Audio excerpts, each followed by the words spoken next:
What's up? Okay, great week. And so I just want to, from the start, you said, I really can't say one excuse. Wait, where did you put that? The effort you put in. I just failed this week in all areas. I did get my workouts in, and that's all I can say. I didn't do my best, that's for sure. So if you got your workouts in, then you didn't fail in all areas. So quit saying that, right? And because if you just keep saying it, then you're going to keep believing it, which is what has happened and why you're discouraged and why you can't pull yourself out of this funk, because you keep setting yourself up to stay in a funk. So there's so many weeks that all I do right is what my coaches tell me to do. Nothing Gracie has, nothing Gracie plans, nothing Gracie intentionally sets go right. No, none. A lot of weeks are like that. A lot of weeks. But I never chop it up to be just a week. That's all or nothing, right? The whole week just ruined because I didn't do it all. No, you did some of it. And so just continuing to break that all or nothing mindset. But literally, that's the simplest way to think about it, is if you say if you say I just failed this week in all areas, but I did get my workouts in, let that word but be a trigger word to know that whatever you said in the first place is probably a lie. So let it, because that's what it is, right? So but, and I know I've talked to you about that word before. Anytime you say the word but, red flag, that whatever it is before you said that word is a lie, or the word, or what is coming after is going to take away from what you said before. So a good example of that is,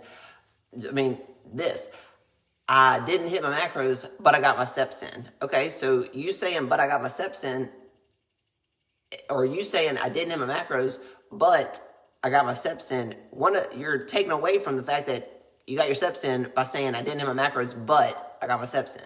So don't take away from something that you did. Don't take away from all the effort. Again, that all or not the mindset that we just continue to break. But just bring awareness to, and so that's a easy word, to be your trigger word, to be like, oh, wait, Sarah, stop. What did you just say? And think, okay, well, if I got workouts in, then obviously not every area did I fail in, because that didn't even make sense. So we'll start with that.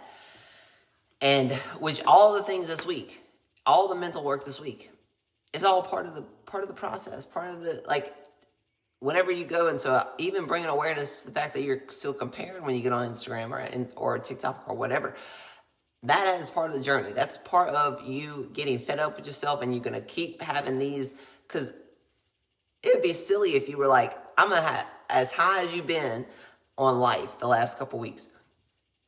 It'd be silly to think that you're going to live there. You're not going to live there.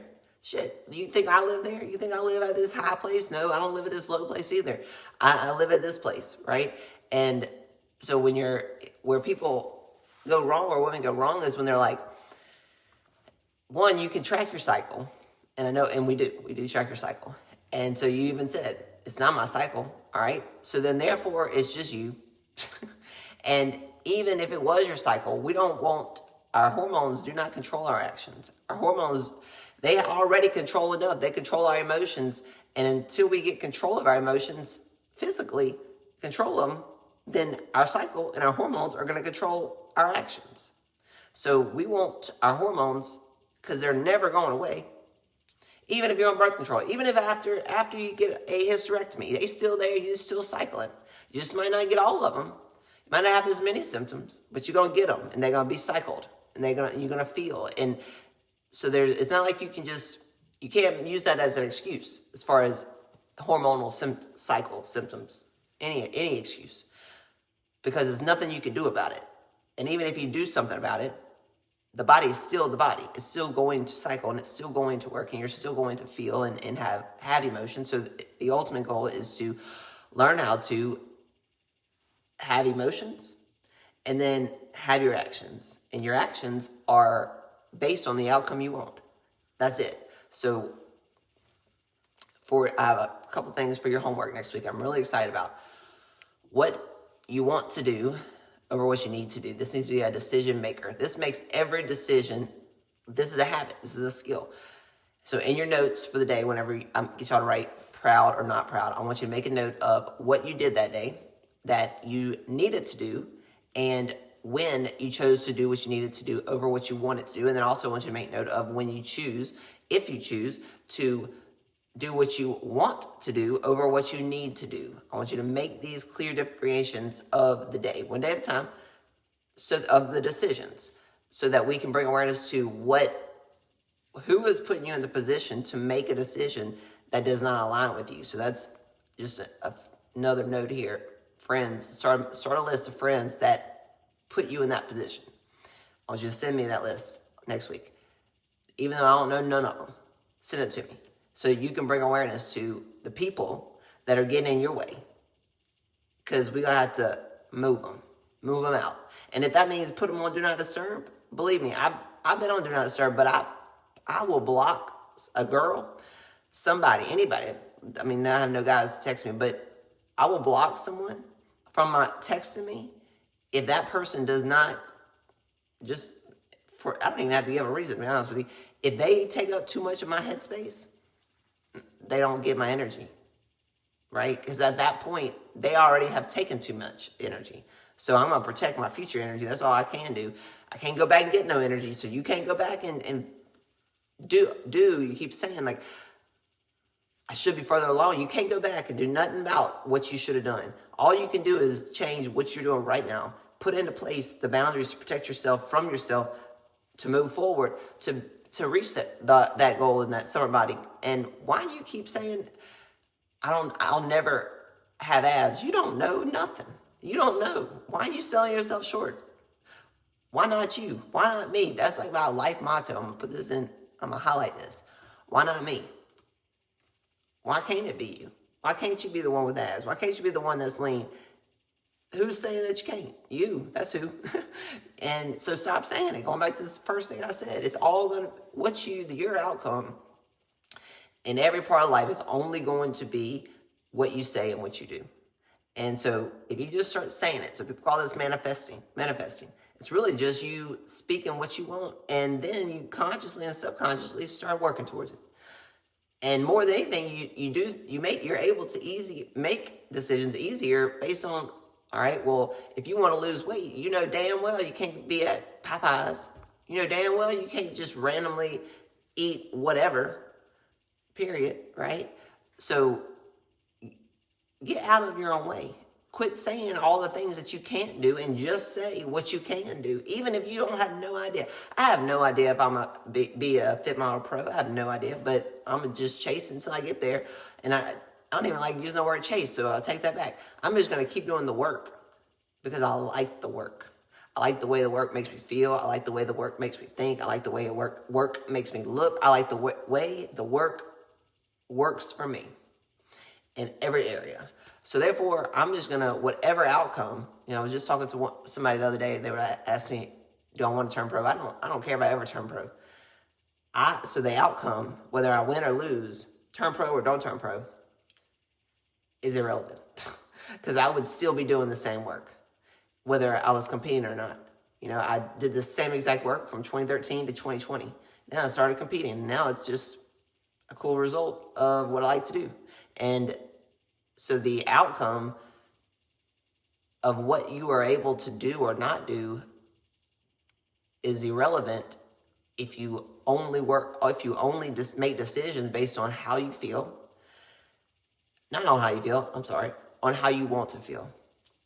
I want to feel good. I don't want to feel discouraged. I don't want to feel in a funk, all right? So I'm going to not do. That's why I get y'all to bring so much awareness to what you're doing every day.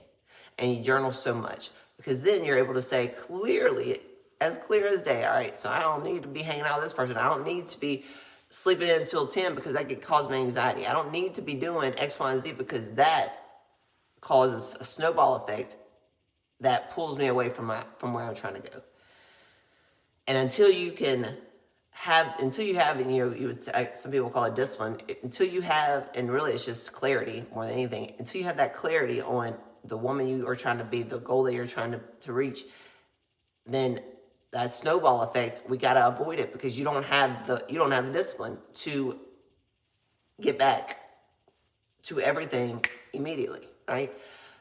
So at this point in your journey, we're trying to build that discipline, build that self-trust, build that, more so just build a better understanding of what the ultimate goal is, so that you can just stop and stay out of your own way. Because again, if you look at all these things that you're, I don't want to say complaining about, even being a complainer. You don't like complainers, so why are you complaining? You don't like excuse makers. Why are you going to be an excuse maker? So that's it. That's integrity. That's a living in alignment. That's what that's called. So for me, I don't like people that don't do what they said they're going to do. And that can go from my husband to my clients to myself. So even on, one of my New Year's resolutions this year, 2025, was, and it's one of probably my most important, was when I tell Lucy, my little niece, when I tell Lucy, even though she's only 2, that I'm going to be at my aunt's house or my cousin's house on whatever day, I don't care if she don't remember. I don't care if she's only 2 and has no idea. I'm going to be there, because I do not. Last year, I only did it one time before I learned that this does not sit well with me. I did not go to my aunt's house on a day that I had told Lucy that I was going to go, and because I was too busy. And what if I never get that day back? I go into bed that night, I was like, you'll never do this to yourself again. Though again, it's very small. Though again, she probably has no idea. I don't care, right? So I don't want to be that girl, because I'm not going to let or allow that in my life at all, right? So all these things that you don't like in other people and in yourself, don't be those. It's that simple. Otherwise, you kind of just, you're okay with it. You're okay with people that don't, that complain a lot. You're okay with it. You're not really that hated towards it. Otherwise, you wouldn't do it, So, okay, let's keep moving. No energy days. Bring awareness to where your energy is going, so you can be fair to yourself. So, and then also at the same time, low energy is a sign of fat loss. And I'm posting in my diary this week a lot of things. Go back and read the diary, but a lot of things to help y'all compartmentalize all the different small changes and all the different feels.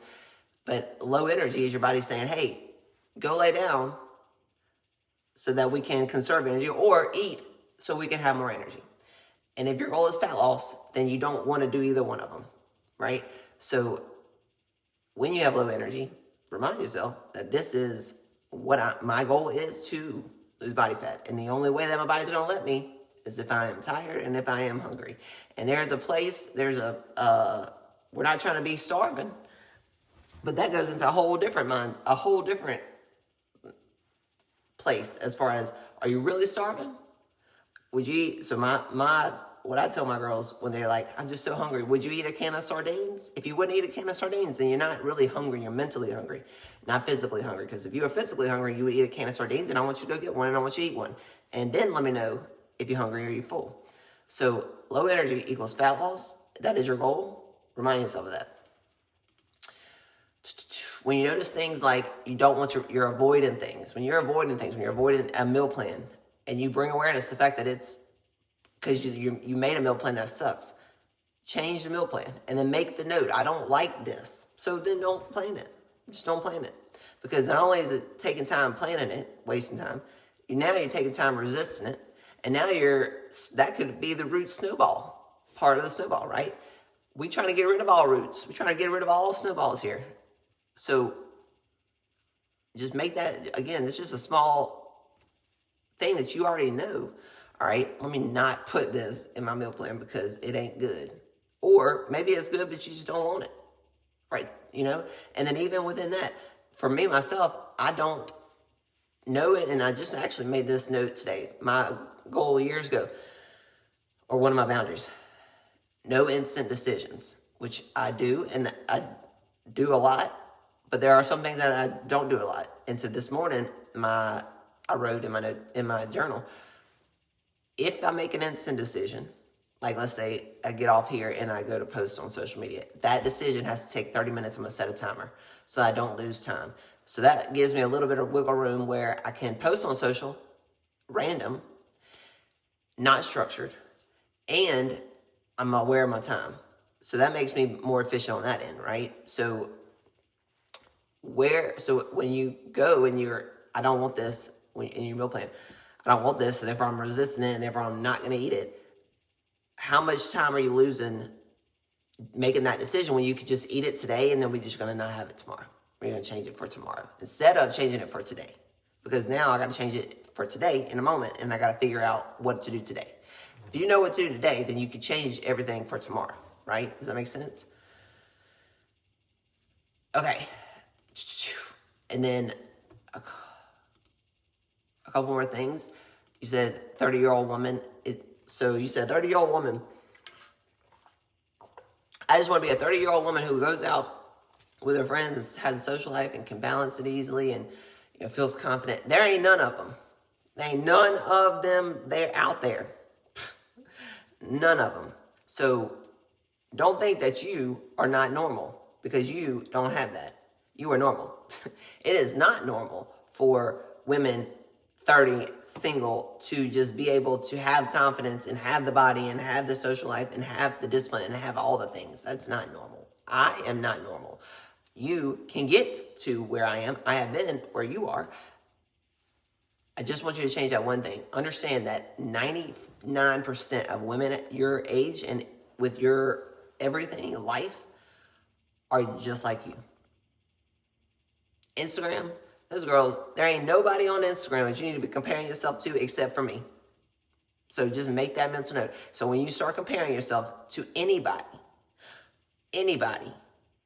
I want you to text me so I can go follow her and I can just see what the hell she got that you might want, but probably what she has as she pretending to have that you don't want at all. So let's start with that too. That's another lesson, another homework. Okay. And know that you are just the same as everybody else. Except you're a lot better actually because you've taken these steps to not be like everybody else. Okay, and the last thing, 30-day Instagram post, not real, it could be real if you have time, challenge starts today. So this is the kind of thing that for me works to push me to do what I know I need to do over what I want to do. When I do these, so I did it every day in 2022, and even now, like now I did a 30-day reel challenge in December. I did a 30-day reel challenge in January or February. And right now I'm on a 2-a-day challenge to myself. Not every single day, but I have it written down how many days in a month that I want to post two Instagram posts in any form. Because that pressure is what makes me figure out how to post easily, make content that is efficient, because I'm not going to just post random, not good things. It makes me highly intentional with every second of my life. And so I'm going to challenge you to a 30-day Instagram post challenge where you have to post. It could be what's up and that's it. It could literally just be a picture of you holding your 2 fingers up saying peace. You ain't trying to go viral. We're not trying to impress nobody. We're just trying to hold ourselves accountable to do something every single day for 30 days. That is irrelevant at the end of the day, outside of helps you, your confidence. That's the only thing that's going to help, is you're going to get over the fact that anything is perfect. You're going to get over the fact that you might have, that you're going to have bad days. You're going to get over the fact that you are everything. So good. And then you're going to tag me in it so that I can share it. And that's what we're going to do. And it could be a workout. It could be a food. It could be anything. Don't worry about what your bio looks like. Don't worry about none of that, because none of it matters with this ultimate goal. And I said Instagram because that's where I am. And let's start there, and then we could go over to TikTok. But we're going to start that today. Okay. So keep watching this video. I'm actually going to probably post this video on YouTube. So keep doing what you're doing. What you're doing is getting you where you want to go, whether you see it or not. Every single week, you keep showing up for you. The work is the work. The outcome will always be the outcome. And you're putting in the work. So give yourself that. And let's just keep taking it one day at a time.